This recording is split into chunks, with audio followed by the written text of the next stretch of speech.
For my World Theater tradition, I will be presenting on French farce.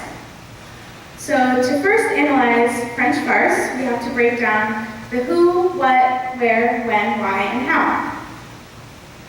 So for the who, the origins of French farce came from ancient Greece and Rome. They would use satire, which used humor to make fun of people's views in most of their plays. You can see French farce in ancient Greek and Rome comedies of Aristophanes and Plautus, where they used not only satire, but also stock characters in exaggerated situations, which is a fundamental of French farce. Now, to break down what French farce actually is, we have to look at the words French and farce. So French refers to the region that it comes from, and farce comes from the French word farcer, which means stuffing. So French farce didn't really have a plot per se. It was just funny moments that they would interject into a larger work to make lighter of situations. French farce had the aim to make people laugh, and it was often very vulgar. French farce combined clowning, acrobatics, caricature, and taboo situations. It started as impromptu interjections by actors in religious plays and plays on very heavy topics. So French farce, and farce in general, really was first common in France, but it quickly spread throughout all of Europe, especially to the surrounding countries that you can see in this picture. It spread to Italy, which Italian farce was just like French farce. It used the same techniques, except instead of being little interjections like French farce was in a larger work, Italian farce often made a whole work with these farcical techniques. It quickly spread to England through a playwright named John Heywood in the 16th century, and you can see a lot of farcical techniques in very notable playwrights such as Shakespeare and Molière. So when did French farce come about? It began during the Middle Ages, which is around the 15th century, but it continued all throughout the 20th century. It became very common and popular in 18th and 19th century France. Some examples of works during this time in France that were farce are An Italian Straw Hat by Eugene Marie Labiche and A Flea in Her Ear by George Feydeau. In 18th and 19th century France, French farce started infiltrating music halls, vaudeville, and boulevard entertainment, which all were very common and popular in this time period. French farce can even be seen in late 19th century and 20th century works. Some examples of these are Charlie's Aunt, 1892 by Brandon Thomas, Accidental Death of the Anarchist, 1974 by Jerry LaFoe, Noises Off, 1982, Michael Frayn, and Communicating Doors, 1995, Alan Ayckbourn. French farce later found new expression in film comedies by Charlie Chaplin, the Keystone Cops, and the Marx Brothers, as you can see here.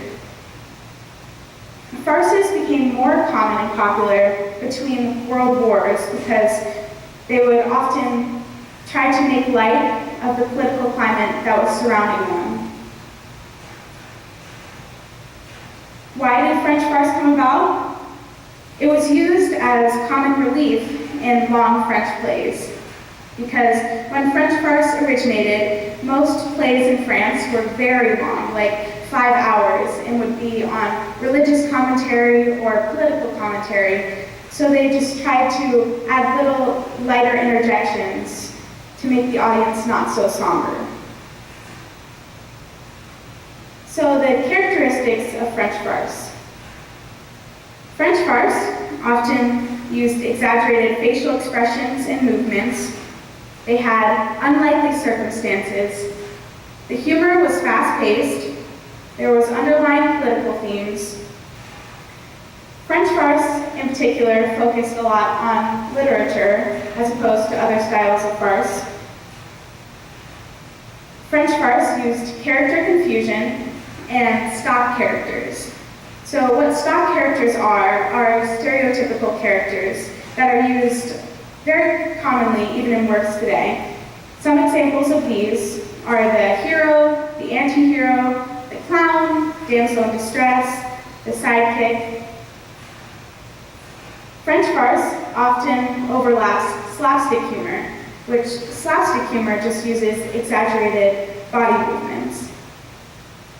French farce was propelled by panic, and the main character in the farce was often not in the place of action, but rather talked about. So here is an example of French farce. In the top left, this actor is trying to emphasize disgust. So instead of just scrunching his face a little bit and putting it back a little bit, he goes the full way and puts his face all the way back, and his face is totally drawn downwards to just overemphasize the disgust he's trying to portray to the audience. And the bottom left, they're trying to portray surprise, and instead of just gasping a little bit and going back, their whole face is open, and they have big arm movements outwards to emphasize their surprise. And on the right, this lady is trying to emphasize frustration, so she's using big arm movements, which overlapping slapstick humor, like French farce did, to emphasize her frustration. So why and how did I come to my conclusion to present my moment of theater? When I first started researching French farce, the first thing I did was watch a video that James Corden was in, he was in the show One Man, Two Governors, which the first performance was in 2011, and it first debuted on Broadway in 2012. What One Man, Two Governors is about a man named Francis Henshaw who has two bosses. And the first boss is actually his twin sister in disguise, and the second boss is his twin sister's boyfriend who wants Francis's money. So as you can tell, this is clearly a French farce because it uses very unlikely circumstances and situations. But it's very modern. Like I said, the first performance was in 2011. So I really liked that about French farce, that it wasn't only an ancient technique, but it was also very modern and applicable to today. Another thing I really liked about French farce was the big facials that you have to give when performing French farce. I really liked that because there's really no discrete emotions and you put everything out there for the audience. So as an actor, you're portraying what you're thinking in the scene more than having the audience interpret it.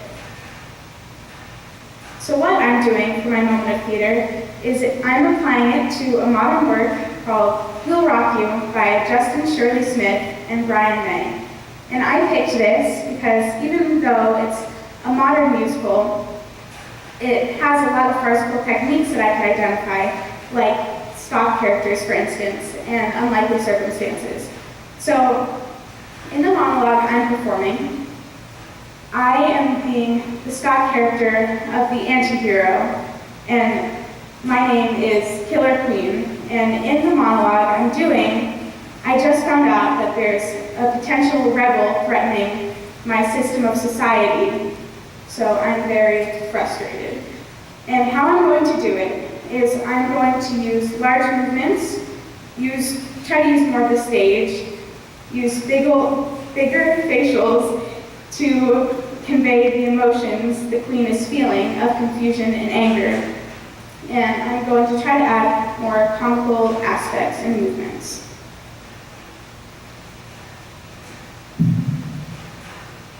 Star? What bright star? I am the only bright star that counts! Me, the Killer Queen! I, who was once a lowly character in a global soft computer game. I, who made the leap into real time, uploading myself into my own programmer. I'm half human, half pixelated, and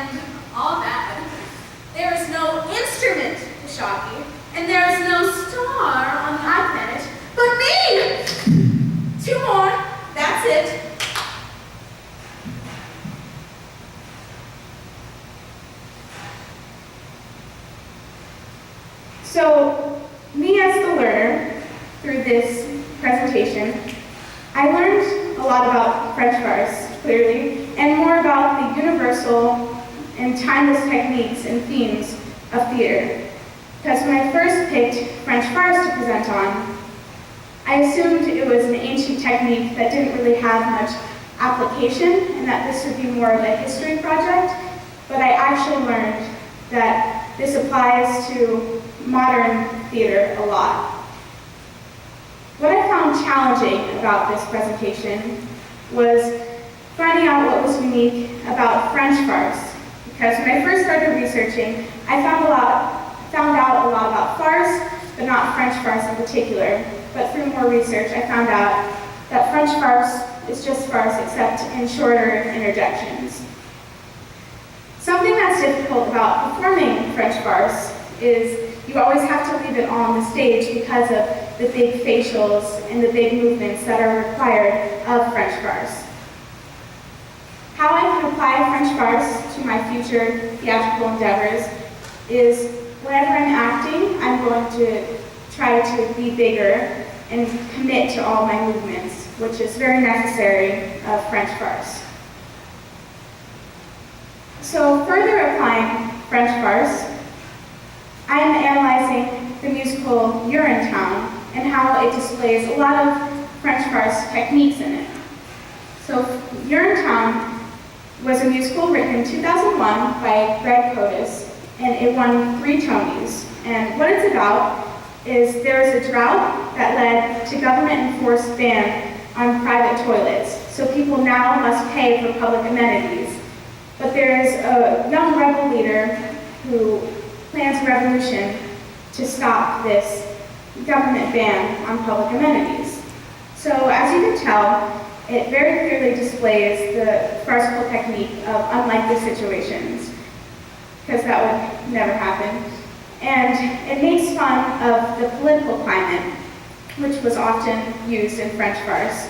It makes fun of capitalism, social irresponsibility, population issues, bureaucracy, and bad corporate management. It uses stock characters very heavily. There's a man named Cladwell who is trying to enforce this ban. That would be the anti-hero.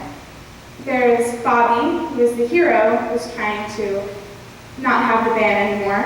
And there's Hope, who is the love interest, and who's supporting Bobby throughout his endeavor.